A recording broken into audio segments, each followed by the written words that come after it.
Você está no Instante Audiobooks.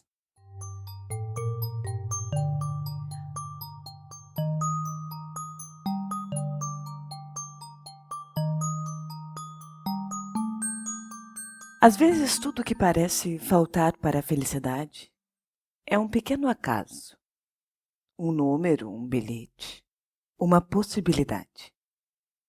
Mas e se antes mesmo de qualquer mudança real, algo dentro de nós começasse a se transformar?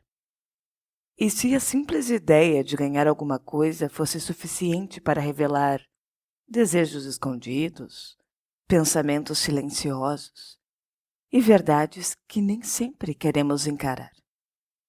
Hoje você vai acompanhar uma história onde, digamos, nada acontece, mas ainda assim tudo muda. Então eu te convido a ficar numa posição bem confortável. Se quiser, coloque os seus fones de ouvido e vem comigo conhecer essa história. O bilhete premiado.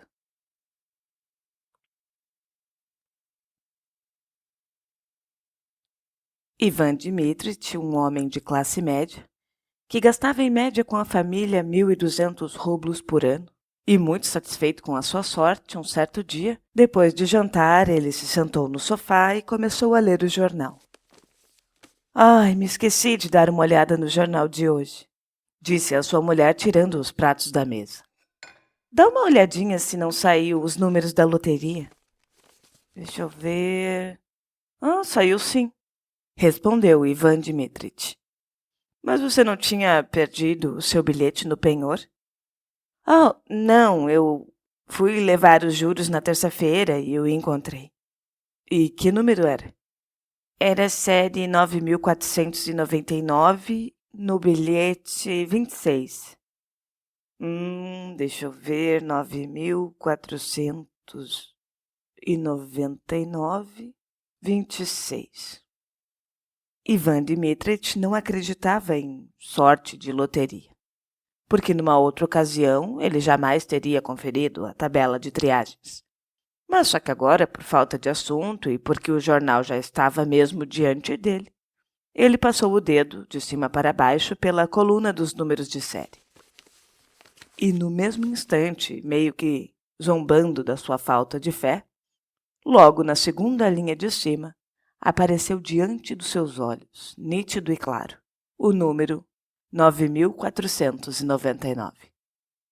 Sem olhar o número do bilhete e sem pensar, ele baixou o jornal para os joelhos num movimento brusco e, como se alguém lhe tivesse jogado um jato de água fria, ele sentiu um arrepiozinho agradável no ventre, como uma cócega ao mesmo tempo pungente e gostosa. Mátia, 9499. É a série, disse ele numa voz surda. A mulher olhou para o seu rosto admirado e assustado e compreendeu que ele não estava brincando. 9499? Perguntou ela, empalidecendo e soltando a toalha em cima da mesa. Sim. É sério? Tá aí o número do bilhete. É mesmo, falta o número do bilhete. Não, espera aí. Pensa só. Não, que tal? Sempre é o número da nossa série. Tá entendendo? Sempre é. Ivan Dmitrich, olhando para a mulher, sorria um sorriso largo e vago, como uma criança quando vê um objeto brilhante. A mulher também sorria. Ela achava graça que ele mencionasse apenas a série e não se apressasse em saber qual era o número do bilhete premiado. Adiar e brincar com a esperança da sorte possível?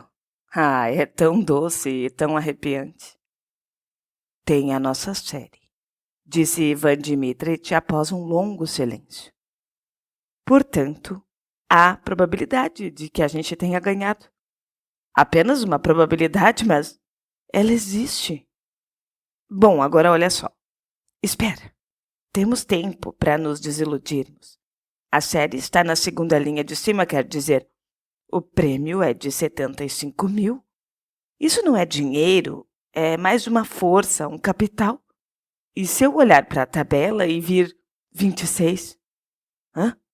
Escuta, o que será se de repente nós ganharmos mesmo o dinheiro? E os dois se puseram a rir e ficaram longamente se olhando em silêncio. A possibilidade da sorte tinha deixado os dois tão atordoados que eles não conseguiram nem mesmo devanear sobre o que eles iriam fazer com esses 75 mil rublos, o que eles podiam comprar, para onde iam viajar. Eles só pensavam nos números 9.499 e 75 mil. Pintaram esses números na sua imaginação. Só que na sorte propriamente dita, que era tão possível, eles nem pensaram. Com o jornal na mão, Ivan Dmitritch atravessou a sala de um lado para o outro algumas vezes.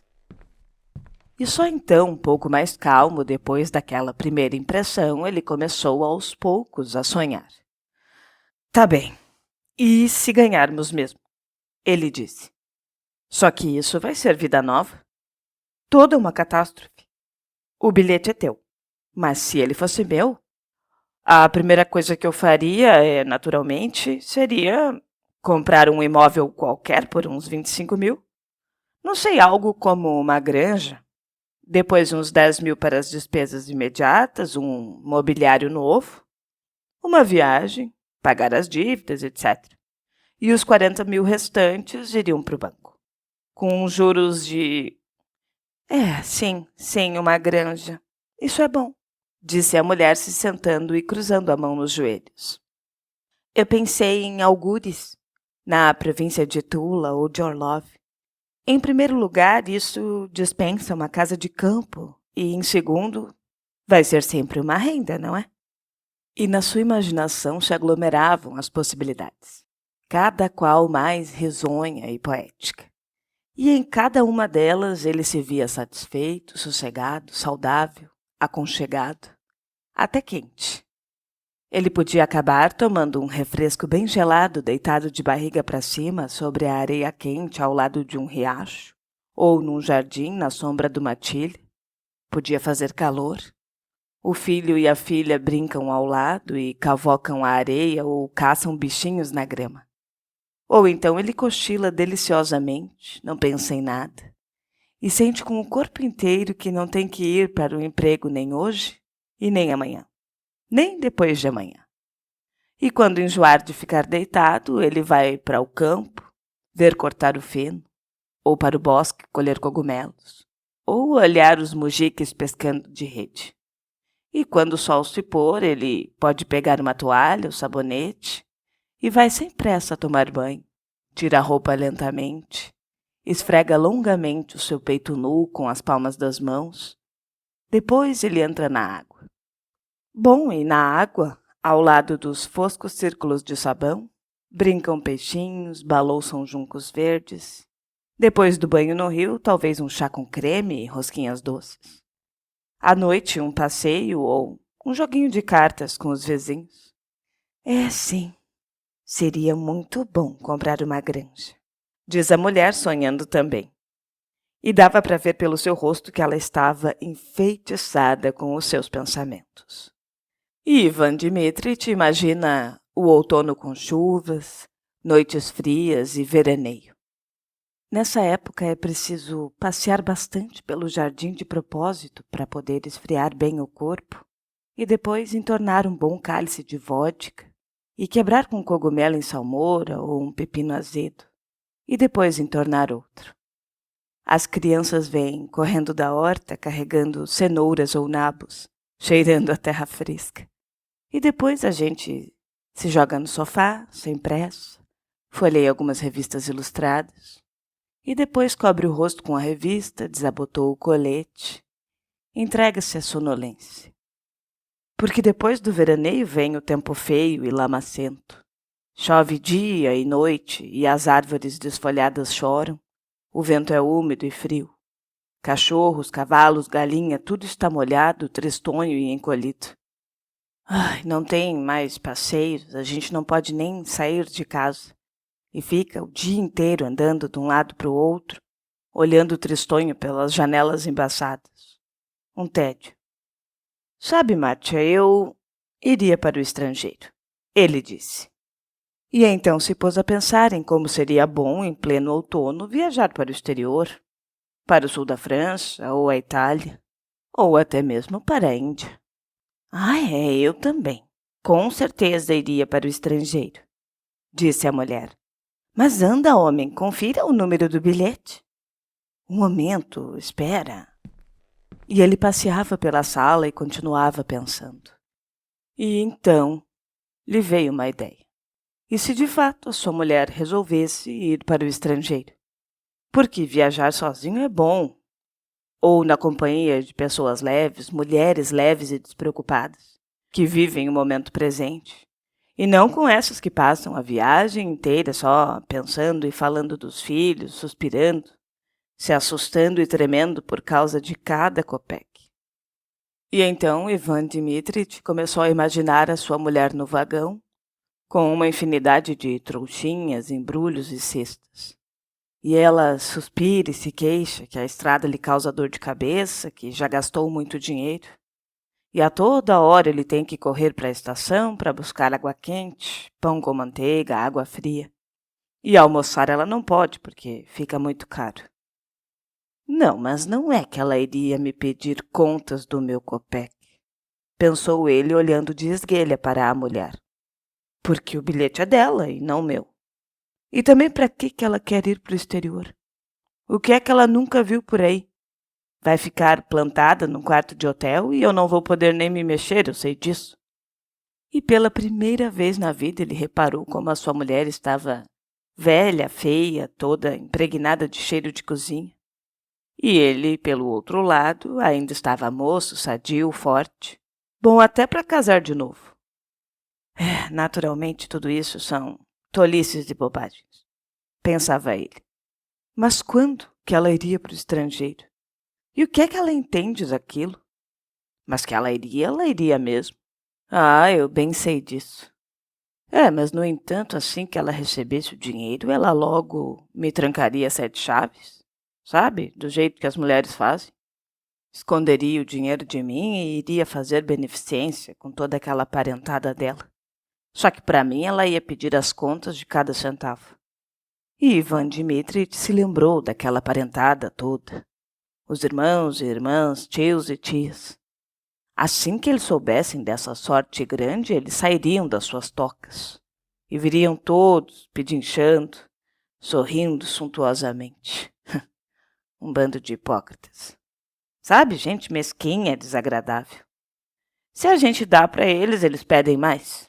Se a gente recusa, eles vão falar mal da gente, caluniar e rogar toda a quantidade de pragas possíveis. E Ivan Dmitritch relembrava dos parentes, dos rostos deles que sempre lhe pareciam odiosos e insuportáveis. Ai, mas que gentinha nojenta, pensava ele. E o rosto da sua mulher também começou a lhe parecer odioso e insuportável. No seu coração crescia uma raiva dela e ele pensava maldosamente. Ela não entende nada de dinheiro, por isso que ela é avarenta. E se ela ganhasse? Ia me dar só uns 100 rublos e o resto ia guardar tudo a 7 cadeados. E ele já estava olhando para a mulher não mais com um sorriso, mas com ódio. E ela também olhou para ele. E também com ódio e raiva. Ela tinha os seus próprios sonhos radiosos, os seus planos, os seus pensamentos. E compreendia perfeitamente os devaneios do marido. Ela sabia muito bem que ele seria o primeiro a estender a mão para o seu dinheiro. É bom sonhar por conta alheia, não é? Dizia o seu olhar. Mas nem pense nisso. E o marido também compreendeu o olhar dela. O ódio lhe revolveu dentro do peito. E só para aborrecer a sua mulher por desaforo, ele espiou rapidinho a 4ª página do jornal e proclamou triunfante. E quando eles já estão cheios de expectativas, planos e pensamentos, mais pensamentos egoístas começam a surgir. Série 9499, bilhete número 6. Oh, mas não é o 26. A esperança e o ódio desapareceram de uma só vez. E no mesmo instante pareceu a Ivan Dmitrich e a sua mulher que os seus quartos eram escuros, pequenos e baixos. Que o jantar que eles tinham acabado de comer não havia satisfeito nenhum dos dois, mas que agora só estava pesando no estômago. E também que as noites são longas e tediosas. Mas e o diabo também? Disse Ivan Dmitrich, começando a implicar. Por onde quer que se pise está cheio de papelzinho debaixo dos pés, de migalhas, sujeiras, cascas. Nunca se varre essa casa. Eu acho que vou ter que sair de casa. E o diabo que me carregue de uma vez. Eu vou e me enforco no primeiro poste. E no fim, nada havia mudado do lado de fora. Mas por dentro algo já não era mais o mesmo. Talvez essa história não seja sobre sorte, mas sobre aquilo que carregamos em silêncio e que só precisa de uma oportunidade para aparecer. Porque no fundo não é o prêmio que revela quem somos, e sim a expectativa dele. Se essa história fez você refletir de alguma forma, considere deixar o seu like e se inscrever no canal para mais histórias como essa. Até a próxima!